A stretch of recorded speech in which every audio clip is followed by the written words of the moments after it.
Alors bonjour à tous, aujourd'hui nous allons faire le récit de Saint Sige ou Sigeon, 48e évêque de Clermont au IXe siècle.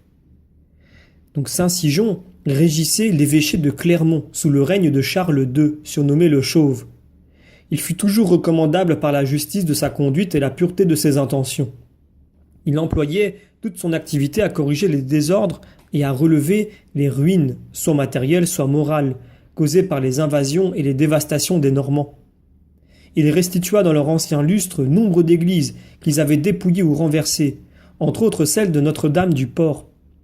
On croyait que les Normands, n'ayant pas pris la peine de démolir cet édifice, et le feu n'ayant détruit que ce qui était combustible, la maçonnerie n'éprouvera que peu de dommages. Ainsi Notre-Dame du Port, fondée par saint Avit, offre un monument précieux de l'architecture du VIe siècle. Il assista et souscrivit au concile de Soissons, l'an 853, sous le même prince. Enfin, sa vie fut tellement embaumée de l'odeur de sainteté qu'il a mérité d'être, après le temps de sa vie terrestre, glorieux dans la mémoire des chrétiens.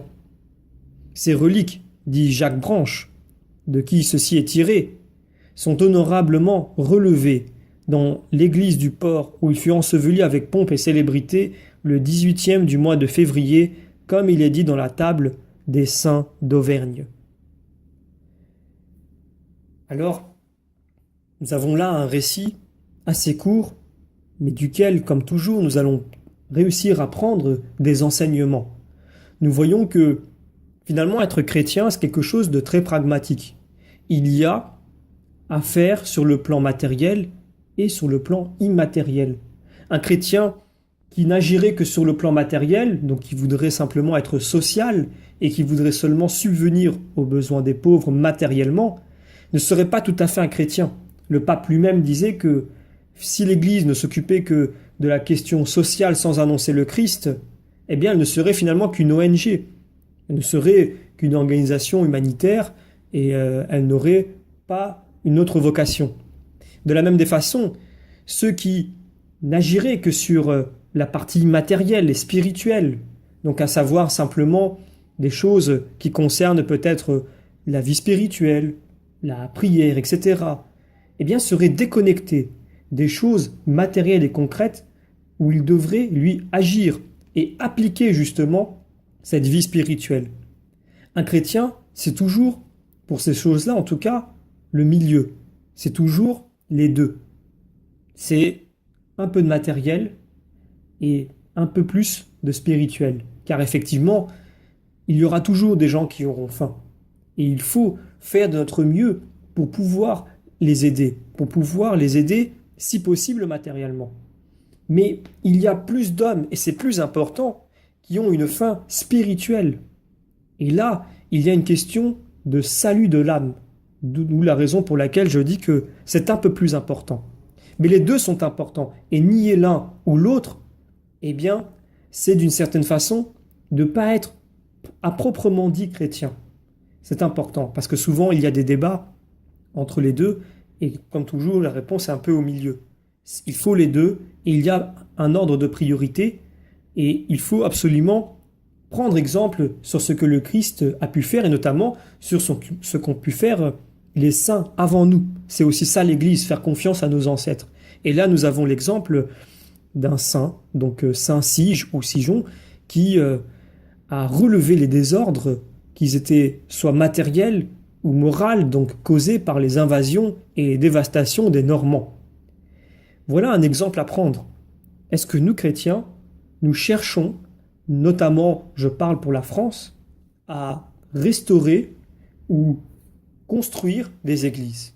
Puisqu'il y a des églises qui ne sont pas restaurées, des églises qui auraient besoin que matériellement nous puissions agir pour qu'elles puissent continuer à exister, continuer à ouvrir ses portes pour tous ceux qui voudraient venir, notamment face à l'autel devant le Seigneur, prier.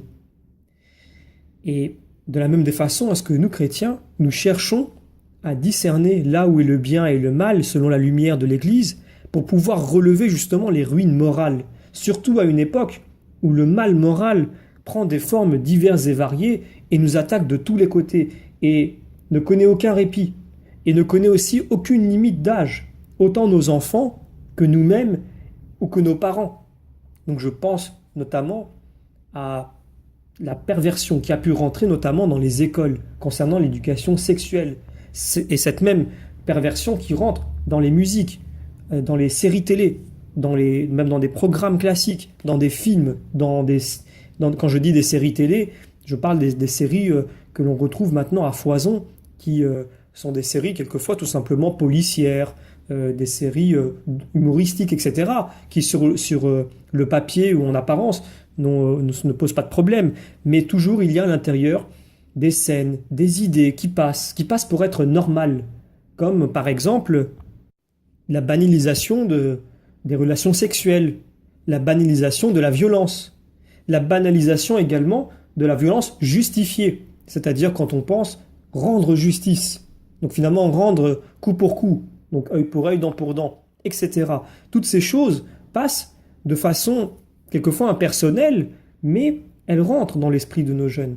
Et ils s'y imprègnent et ça devient quelque chose de tout à fait normal. Et ils deviennent après fermés à certains discours qui sont normalement des discours pourtant de l'Église, des discours d'évangile, de la parole de Dieu sur la chasteté, sur le respect, sur le pardon.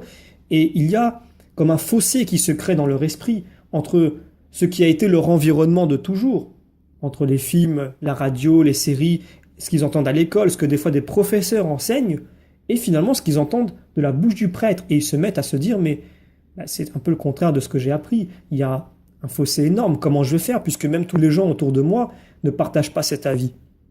Ça va être compliqué, je vais être tout seul. Et on sait la difficulté pour un jeune de se dissocier d'un groupe. Lui qui cherche tant à avoir une vie sociale et donc à imiter un groupe pour pouvoir l'intégrer et pour pouvoir avoir une vie sociale, ce qui est tout à fait naturel. Mais c'est à nous, qui sommes peut-être éveillés ou qui allons à l'église et qui sont peut-être un peu plus adultes, qui ont un peu plus d'expérience, qui ont à aller voir ces jeunes et à aller voir aussi les moins jeunes qui ont peut-être connu une conversion plus tardive et de leur dire qu'il y a ici un mal moral. Ne pas avoir peur de pointer du doigt ce qui est mauvais, ce qui représente un mal moral, ce qui peut nous éloigner de Dieu, ce qui peut heurter la relation que nous avons entre nous et Dieu, ou même tout simplement entre nous et notre prochain. Et il y a une répercussion réciproque entre les deux assez souvent. C'est important de ne pas avoir peur de parler quand il y a un mal moral. Notamment, il y a la question de l'avortement qui revient sans cesse depuis quelques années en France. Et la position de l'Église est très claire et malheureusement, elle n'est pas toujours bien reçue et bien entendue, même de la part des chrétiens. Et quelquefois, on s'écrase par rapport à des arguments en face qui sont pourtant des arguments qui ne tiennent pas une phrase quand il suffit de rappeler la raison pour laquelle l'Église est contre l'avortement. Je peux mettre dans le lot l'euthanasie également. On peut mettre beaucoup de choses dans le lot. Mais ce qui est important, c'est qu'en tant que chrétien, de se former à ces questions-là, d'essayer de comprendre pourquoi l'Église a ces positions-là et pourquoi est-ce que les hommes tiennent finalement une position quasi opposée. Donc quand je parle des hommes, je parle évidemment de façon générale, je ne cite pas quelqu'un en particulier puisque il y a toujours ceux qui ne savent pas et toujours ceux qui savent ce qu'ils font. Il y a les deux. Il y a ceux qui sont conscients de faire le mal et qui veulent faire le mal. Ils sont peut-être pas si nombreux que ça, mais vous avez toujours une plus grande partie, à mon sens, qui ne sait pas ce qu'elle fait. Alors, pour qu'elle puisse savoir ce qu'elle fait, eh bien, il faut que quelqu'un le lui dise. Et cette personne-là, ce qui est bon et ce qui est mauvais, elle ne peut pas le définir d'elle-même. C'est seulement à la lumière de l'Église, donc par la révélation divine, que l'homme peut discerner entre ce qui est bon et ce qui est mauvais, donc entre le bien et le mal. Et il ne faut pas avoir peur de le faire, même si derrière on peut s'attirer les foudres et les tempêtes des hommes contemporains qui pensent à chaque fois avoir découvert l'eau tiède avec de nouvelles idées, de nouvelles idéologies, de nouveaux courants de pensée, mais qui finalement ne font que recycler ce que d'autres ont fait auparavant et vont finalement connaître la même fin. Tandis que l'Église, elle, va continuer à perdurer et à garder ses enseignements qui sont bons de façon intemporelle. Elle finira toujours par résister au flot, comme l'arche de Noé. Ça, c'est important à savoir, et donc il faut avoir ce courage de non seulement se porter vers les biens concrets, matériels, des besoins de nos églises et de ceux qui sont dans le besoin, donc des hommes, des femmes et des enfants qui qui n'ont peut-être pas de quoi manger, qui n'ont peut-être pas de quoi se vêtir, de quoi mettre un toit sur leur tête.